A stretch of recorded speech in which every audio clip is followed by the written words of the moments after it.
linfático difuso es ese tejido conectivo laxo donde encontrábamos que estaba formado por muchas células y que se encontraba debajo del epitelio. Bueno, ahora eso se llama tejido linfático difuso.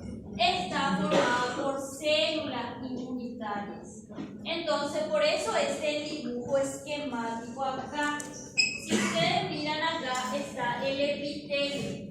Y debajo de ese epitelio encontramos tejido conectivo laxo. Pero este tejido conectivo laxo en la unidad del sistema linfático es tejido linfático difuso. Ahora, cuando desarrollemos digestivo, ya no le decimos más ni tejido linfático difuso, le decimos lámina propia.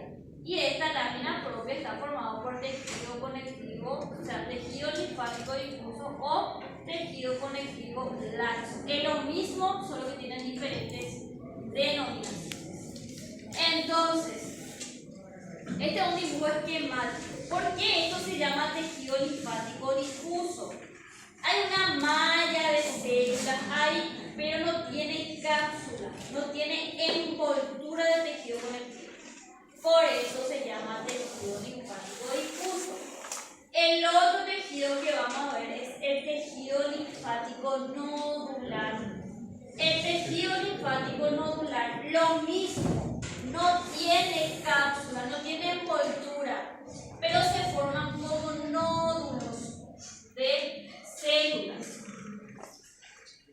Entonces, en el tejido linfático difuso hay la presencia habitual del plasmocito, la lámina propia del tubo digestivo, que secretan anticuerpos, puedo encontrar eosinófilos, basófilos, neutrófilos, dependiendo de qué reacción puedo encontrar más. Si yo miro acá, veo el epitelio y todo esto que está debajo del epitelio es tejido linfático difuso, que antes le conocíamos como laxo. tejido conectivo laxo. Lo mismo acá. Epitelio, ¿qué tipo de epitelio tengo acá? Simple cilíndrico con células caliciformes. Debajo de este epitelio tengo tejido conectivo laxo. Pero ahora, ¿cómo se llama? Tejido linfático difuso. Todas estas células acá son células del sistema inmunitario. Lo mismo acá. Epitelio simple cilíndrico. Debajo de ese epitelio tengo tejido conectivo laxo, pero que ahora se llama tejido linfático difuso.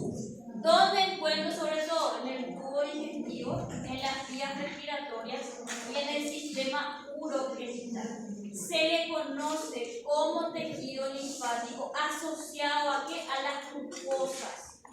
Y tienen siglas en inglés, PAL, GAL y SAL, que son en inglés.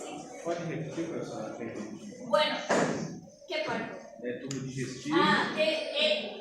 Bueno, si estamos en una lámina de tubo digestivo, por ejemplo, la lámina propia, es tejido linfático difuso. ¿Por qué? Porque encontramos este tejido en el sistema urogenital, es decir, ureter, vejiga y lo demás, en el sistema digestivo y en el sistema respiratorio. Por ejemplo, en el sistema respiratorio se conoce como PAL, que es lo mismo, es tejido linfático difuso relacionado al sistema respiratorio. Tiene siglas en inglés. En el sistema digestivo es GAL, tejido linfático difuso relacionado al sistema gastrointestinal, por ejemplo. Cuando es el urogenital no tiene sigla, pero hay uno que se llama SAL, que tiene que ver con la piel. Lo mismo, pero que tiene, es en la piel que se encuentra el tejido linfático. Entonces, cada tejido linfático difuso tiene una denominación en inglés, ¿verdad? Obviamente porque están en otro idioma. Pero es bueno que sepan, ¿por qué? Porque ya van a leer alguna vez en algún libro gal, bal o sal. Y ustedes no van a saber que, bueno, es el tejido linfático asociado a las mucosas de estos órganos: sistema urogenital, digestivo, respiratorio y piel. Si miramos esa imagen, lo mismo.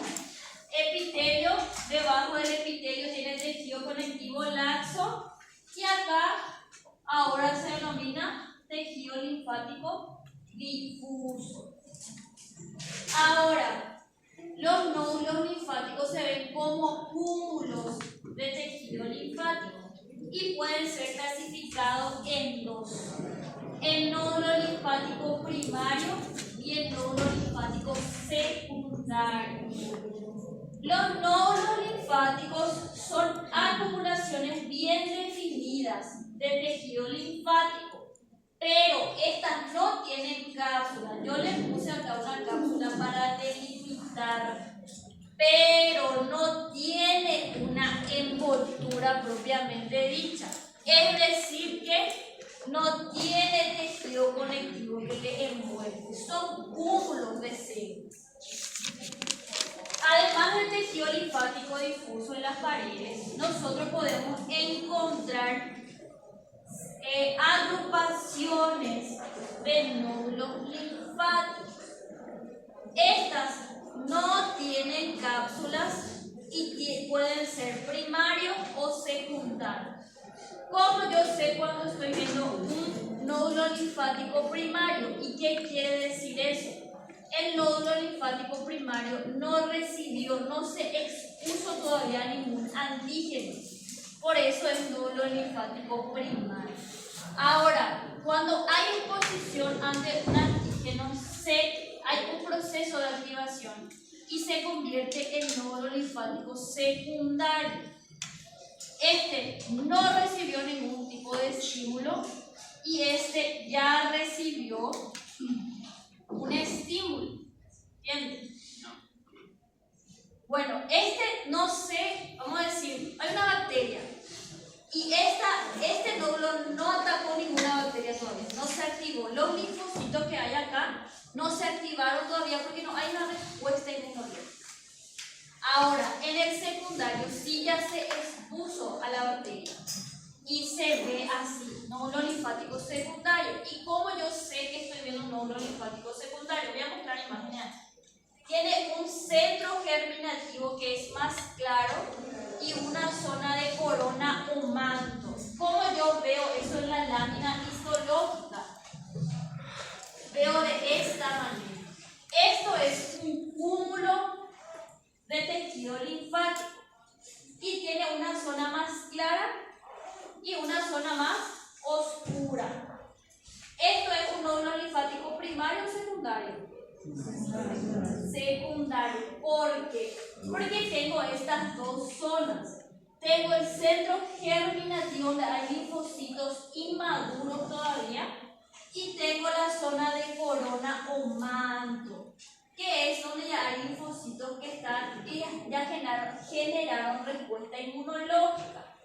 Entonces, yo puedo diferenciar qué tipo de nódulo estoy viendo. Aparte del tejido linfático difuso, yo puedo ver nódulos linfáticos, que son cúmulos de tejido linfático. Y estos pueden ser primarios o secundarios. Primarios cuando es solo una pelota de un color que no generó todavía respuesta inmunológica.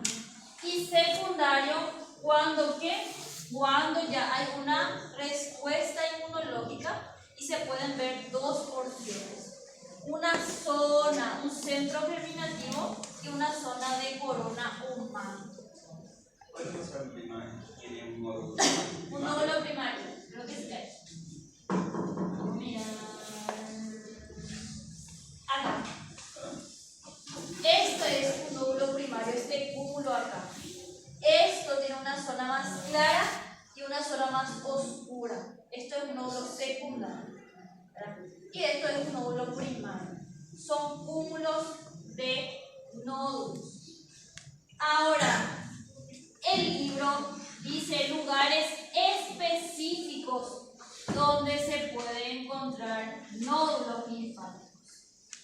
Y ahí está la cuestión. El libro, bueno, cuando lleguemos a base le voy a decir. Bueno, ¿dónde yo puedo encontrar cúmulos de nódulos? En las amígdalas, ¿verdad? Por ejemplo, la amígdala palatina, la amígdala tubárica, la amígdala faríngea. Todo en estas amígdalas nosotros podemos ver nódulos linfáticos. La mayoría de estos nódulos linfáticos son secundarios. Ahora, las amígdalas que forman un anillo de tejido linfático en la entrada de la orofaringe, es decir, la comunicación de la boca con la cavidad nasal también, todas estas amígdalas son cúmulos de nódulos. Por eso hay personas que tienen amigdalitis a repetición. Por ejemplo, es un cúmulo de tejido linfático que está ahí ¿para qué? Para proteger. Solo que a esa persona no le protege tan bien, por eso desarrolla amigdalitis a repetición. Entonces muchas veces se sacan las amígdalas. ¿Por qué? Porque ya hace resistencia a todos los antibióticos habidos por haber y no tiene solución. Ahora, están las amígdalas faríngeas que están ubicados, o adenoides que están ubicados en el techo de la faringe. Las amígdalas palatinas situadas en la entrada del istmo de las fauces. Las amígdalas linguales que están en la base de la lengua. Y las amígdalas tubáricas que están en las paredes laterales de la faringe. ¿Qué son las amígdalas? Son cúmulos de tejido linfático. ¿Qué tipo de tejido linfático? ¿Qué tipo de tejido linfático? ¿Qué tipo de tejido linfático? Vamos a anotar eso.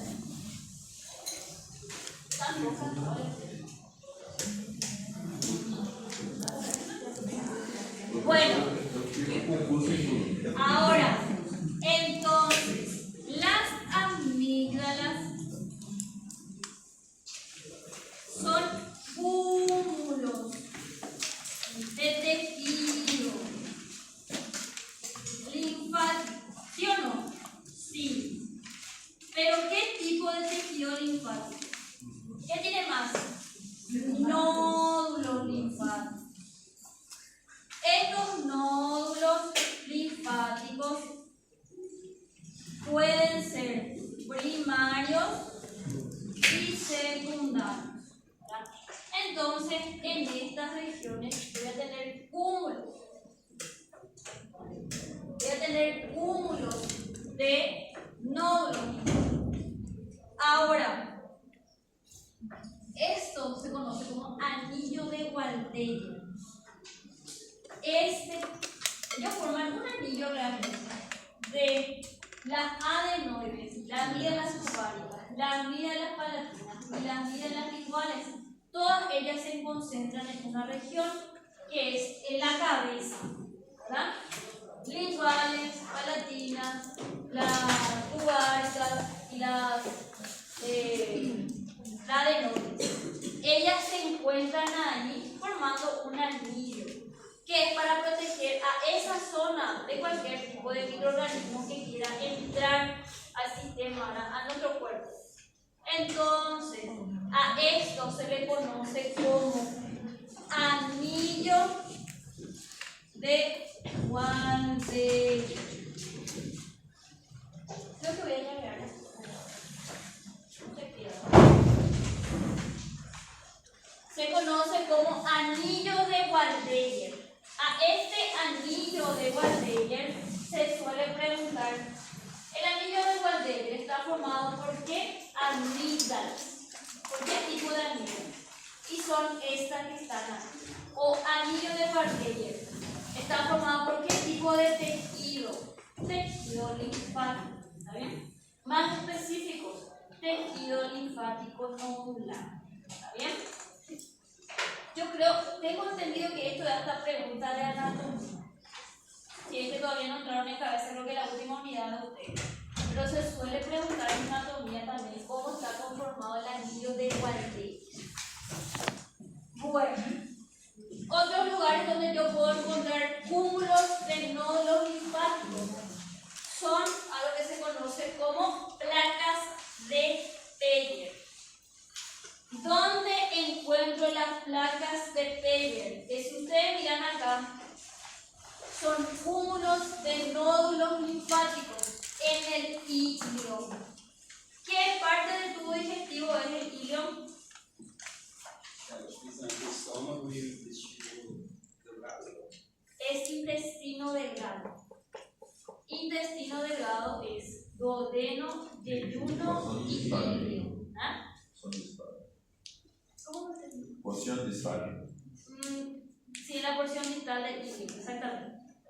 Ahora, muchas veces, cuando nosotros tenemos el sistema digestivo, nosotros vamos a tener que desarrollar la porción duodenal, la porción yeyunal y el ilion del tubo digestivo. Es decir, que yo tengo que saber histológicamente qué parte del intestino delgado estoy viendo. Ahora, esto es un dato para saber que estoy viendo el ilion. ¿Por qué? Porque en el ilion yo encuentro cúmulos de nódulos linfáticos. Y a esto se le conoce como placas de Peyer. ¿Hay otra parte del cuerpo humano que hay placas de Peyer? No, es solo el ilion. Solo ahí encuentro placas de Peyer. ¿Por qué le digo eso? Porque conforme vayamos viendo láminas de tubo digestivo, yo puedo encontrar un nódulo solitario. ¿Dónde se ve mucho? En el esófago. En el esófago, las capas del esófago, yo puedo encontrar un nódulo solitario. Pero eso no quiere decir que es una placa de Peyer.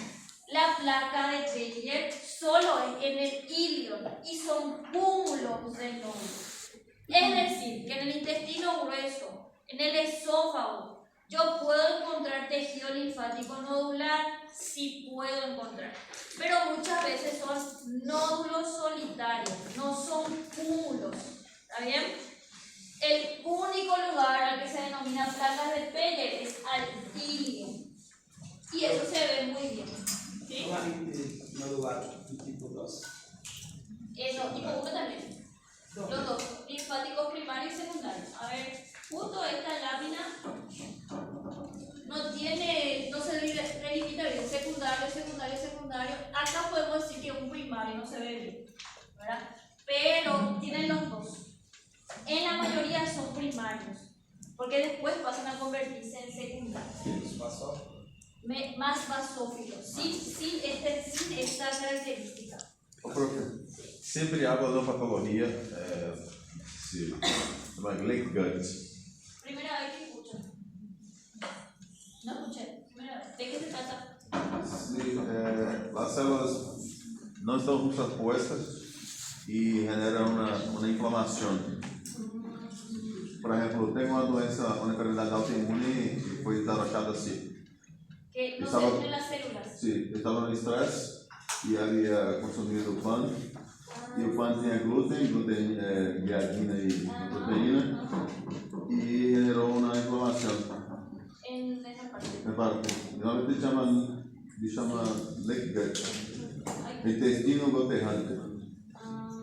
primera vez que escucho, porque hasta ahora escuché intestino irritable, pero eso se debe es más por procesos emocionales, Sí. ¿verdad? Y celiaquía y enfermedad de Crohn, pero es la primera vez que escucho eso. E normalmente o tratamento base é imunobiológico e tratamento de disbiose Tomar probióticos. também. ¿Y qué hace con tu disbiosis? ¿Qué te dan? As dolores aumentam, desarrollam.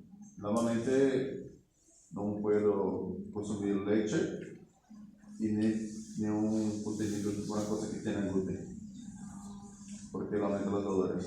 Primera vez que escucho. E também, caso vou a dormir depois da meia-noite, o dolor também aumenta.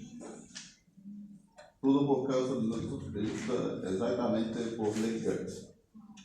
Por esa unión, esa mala unión. Mala O sea, unión. no existe esa unión. Sí. Sí. Bueno, eso ya es gastro, pero para que funcione esto, nuestra mucosa debe estar íntegra, ¿verdad?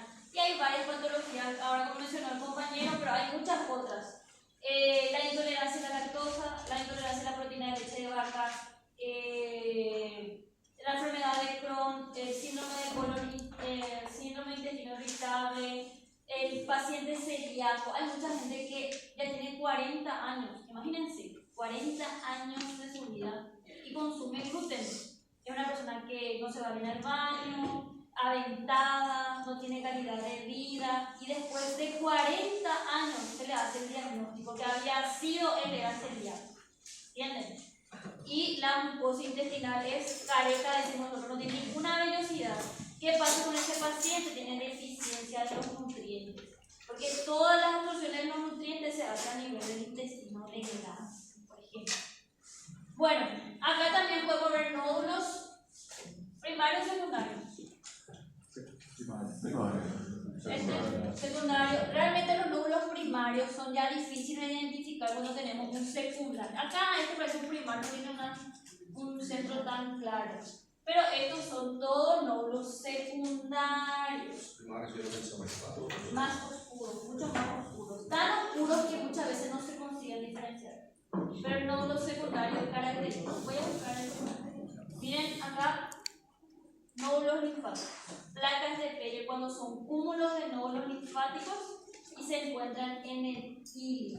¿Está bien? Otro lugar en que yo puedo encontrar también es el apéndice. Esto es por lo que se cree que el apéndice se inflama demasiado. ¿Verdad? ¿Escuchan hablar de apendicitis? Sí. Hay personas, y sobre todo en una edad de la vida, sobre todo en varones, ahí por los 20 años, a 17 hasta 20 años, suelen hacer muchas apendicitis. Una de las teorías por qué el paciente hace mucha apendicitis es porque acá en la mucosa del apéndice hay nódulos linfáticos. Y está siempre reaccionando contra cualquier tipo de microorganismo que entra dentro del apéndice. En el apéndice también encuentro nódulos linfáticos, pero ahí no se denomina placas de Peyer. ¿Está bien? Solo en el quino. ¿Tiene nódulos linfáticos el apéndice? Sí los tiene, pero no se denominan placas de Peyer. ¿Está bien? Otra cosa también del apéndice es que se cree que es un vestigio embrionario. Hasta ahora hay mucho dilema todavía en para qué está el apéndice. Hay un meme que dice que el apéndice solo está para inflamarse y matar personas, pero tiene algo hace dentro del sistema digestivo, ¿verdad? Y puede ser realmente un vestigio, algo que quedó de cuando se formaba el tubo digestivo. ¿Está bien? ¿Hay algunas personas que no tienen? Hasta ahora todas las que vi tienen. Todos los cuerpos que vi adentro había apéndice.